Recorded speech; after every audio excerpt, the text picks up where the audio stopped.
Empat kekuatan yang melebihi kekuatan di dunia, yaitu berkumpulnya 4 orang. Berkumpulnya 4 orang. Yang pertama adalah aghnia. Aghnia itu orang kaya. Di sini adakah orang kaya? Ya. Ada? Ada. Itu adalah salah satu kekuatan yang sangat luar biasa. Tapi kalau di dunia ini hanya ada orang kaya, tidak ada kekuatan, tidak ada yang dibanggakan, tidak ada artinya. Makanya Allah menciptakan berbagai macam-macam.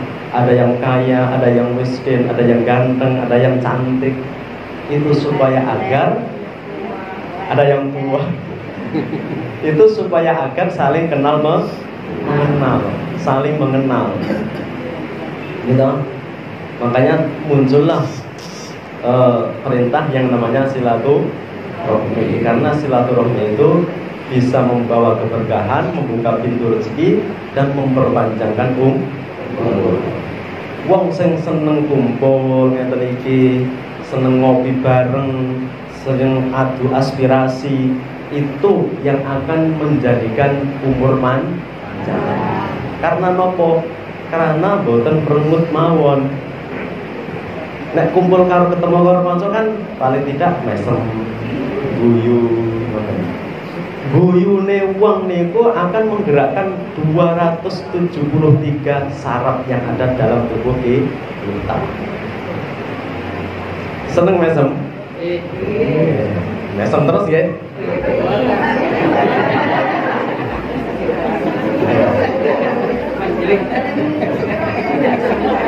Oke.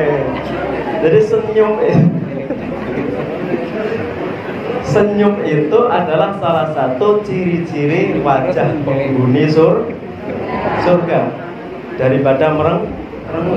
Nek merengut itu nanti akan mematikan 273 saraf yang ada dalam tubuh kita.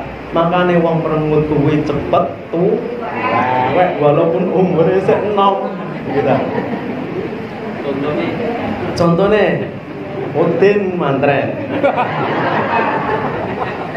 Isik enom tapi wis ketak tuh. Tapi kula lak merengut ya. Itulah salah satu ciri-ciri penghuni surga. Berarti di sini tadi kan semuanya besok akan masuk surga, menjadi penghuni surga. Jadi 4 kekuatan. Jadi 4 orang berkumpulnya itu akan memunculkan kekuatan yang sangat luar biasa. Yang pertama adalah aghnia, orang kaya. Yang kedua adalah umara. Umara itu adalah seorang pemimpin. Yang dikatakan umara itu adalah pemimpin pemerintah. Di sini adakah orang pemerintah? Ada. Pak Kasun, Pak RT itu adalah garis daripada pemerintah. 2 orang berkumpul antara orang yang aghnia dan umara. Yang ketiga adalah ulama. Adakah di sini ulama?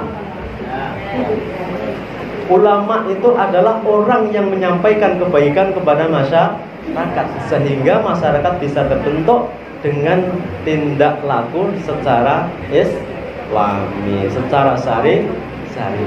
Yang ketiga. Yang keempat adalah fuqara wal masakin, fakir dan miskin. Ketika 4 orang itu berkumpul, maka terjadilah kekuatan yang sangat luar biasa. Napa Pak Bu? Ada 4 kekuatan yang melebihi dari kekuatan dunia. Yang pertama adalah orang kaya. Yang kedua adalah pemimpin. Yang ketiga adalah ulama. Yang keempat adalah fakir miskin. Doa satu-satunya doa yang paling mujarab dan dikabulkan pertama kali adalah doanya seorang fakir miskin. Dongane terkabul luwih dhisik. Makanya satu-satunya doa yang paling mujarab adalah fakir miskin. Orang yang teraniaya, ya, orang yang kepepet itu dongane luar biasa. Tapi jangan rendah hati menjadi orang fakir miskin, jangan rendah hati. Kita harus bangga karena doa kita yang akan dikabulkan oleh Allah terlebih dulu. Makanya ketika di situ ada perkumpulan antara 4 golongan tersebut, maka muncullah suatu kekuatan yang sangat luar biasa.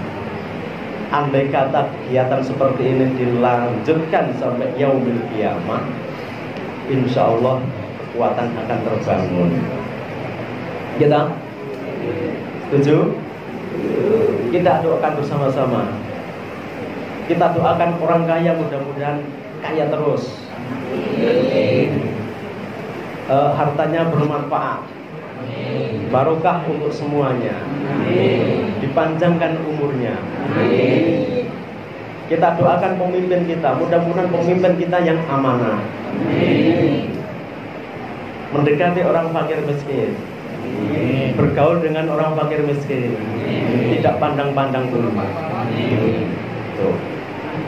Kita doakan ulamae, muga-muga ulamae awet sehat, bisa membina masyarakat menjadi masyarakat yang bermartabat. Semua kita doakan, mudah-mudahan kegiatan yang luar biasa ini bisa dijaga oleh Allah Subhanahu wa taala, bisa dilanjutkan dan bisa dilindungi. Muga-muga semua menjadikan keberkahan.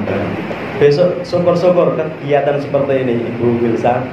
Ya memang saya punya kerentek tapi belum bisa saya sampaikan. Di Masjid Ar-Rahmah ini, Ar-Rahmah ya. Jadi memang saya tuh dulunya sebelum masuk di Mantren sini, ini cerita sedikit ya. Kalau memang saya itu dari Nawangan diterjunkan ke Punung sini, mungkin itu niat saya itu kan kemarin. Kalau memang saya diizinkan untuk berdakwah di Mantren, maka izinkan saya ingin menghidupkan, memakmurkan masjid se-Desa Mantren. Semua masyarakat Desa Mantren tersentuh dengan sentuhan-sentuhan nilai agama. Maka saya sisir dari Blawong, sudah tercipta majelis taklim. Dari Larangan sudah tercipta majelis taklim. Dari Klepu juga sudah ada majelis taklim. Menginjak ke utara, ke selatan sini, ke Dusun Jarum sudah tercipta di majelis taklim. Di Kerajaan Kulon kemarin saya adakan 2 pertemuan mati. Di Kerajaan Kulon sebelah sana itu ada 2 pertemuan yang saya bimbing mati. Mungkin Kerajaan Kulon yang sini mudah-mudahan bisa hidup. Mungkin nanti suatu saat akan terjadi kajian taklim di masjid sini. Di Kerajaan Etan kesana sedikit, alhamdulillah hidup kembali sampai sekarang. Kalau nggak salah sudah sekitar 75 pertemuan. Alhamdulillah sampai sekarang masih berjalan. Tinggal ke Suruan yang sebelah sono, sebelah Mandap itu belum tersentuh. Mudah-mudahan orang-orang yang berbuat baik seperti ini dilindungi oleh Allah Subhanahu wa taala. Saya yakin ketika semua masyarakat bisa tersentuh dengan ilmu-ilmu agama, itu nanti akan menjadikan pembekalan diri untuk sangune Tapi jenengan semua jangan merasa rendah hati. Karena ada suatu kisah ini. Kisahnya Nabi Musa. Kisah Nabi Musa. Nabi Musa itu memiliki umat. Salah satu umat itu tidak pernah maksiat, tidak pernah berbuat dosa, tidak pernah menyakiti sesama. Minta kepada Allah, kepada Nabi Musa. Karena satu-satunya Nabi yang bisa berbicara dengan Allah hanyalah Nabi Musa. Kalau Nabi Muhammad masih ada perantara, yaitu malaikat Jibril. Dia begini ketikanya, wahai Nabi Allah, Nabi Musa, saya adalah umatmu, tidak pernah bermaksiat, tidak pernah berdosa, selalu taat pada apa yang diperintahkan oleh Allah. Maka aku besok akan dimasukkan ke surga apa? Coba tanyakan kepada Allah. Nabi Musa bertanya kepada Allah, ya Allah, saya punya umat yang tidak pernah maksiat, tidak pernah berbuat dosa, tidak menyakiti sesama, maka umatku ini nanti akan panjenengan kasih surga mana? Allah itu bilang kepada Nabi Musa, wahai Nabi Musa, umatmu akan saya kasih neraka jahanam yang paling terdalam. Loh kok gitu? Padahal ya ibadah, padahal ya sholat, padahal ya terus pokoknya maha segala-galanya. Nah begini, kok oleh neraka? Umatku, Allah menjawab, pripun Nabi, akan memasukkan kamu ke dalam api neraka yang paling dalam. Lho kok pripun wonten? Padahal ya wong apik, wong soleh. Jadi itulah, wong soleh, wong taat itu belum jaminan untuk dimasukkan ke surga. Salate kusuk, ibadahe tekun, belum dipastikan dia itu masuk surga. Terus gini, umatnya Nabi Musa ini, ya Nabi Musa, sampaikan lagi kepada Allah, jikalau Allah memasukkan saya di neraka, maka saya minta satu permintaan. Apa? Besarkan tubuh saya sehingga bisa menutupi pintu neraka, sehingga orang lain tidak akan masuk neraka karena tersumpal dengan tubuh saya.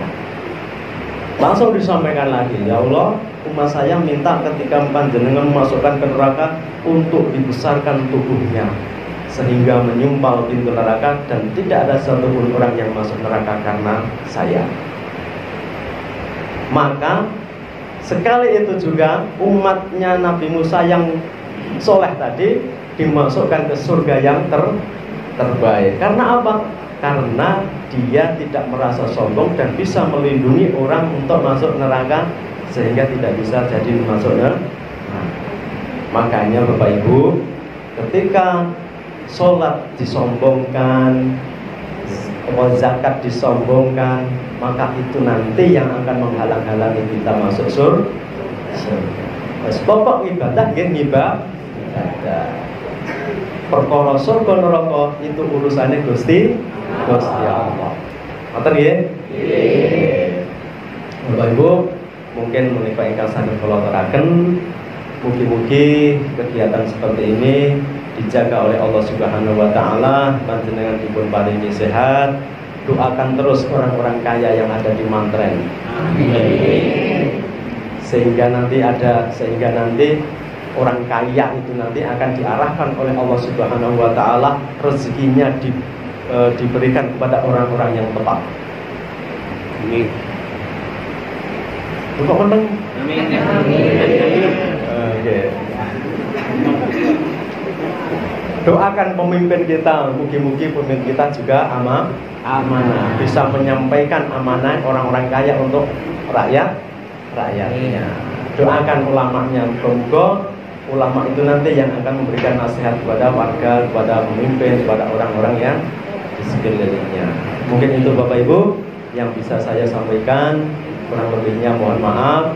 Mungkin Ibu Wilsa kalau memang diizinkan,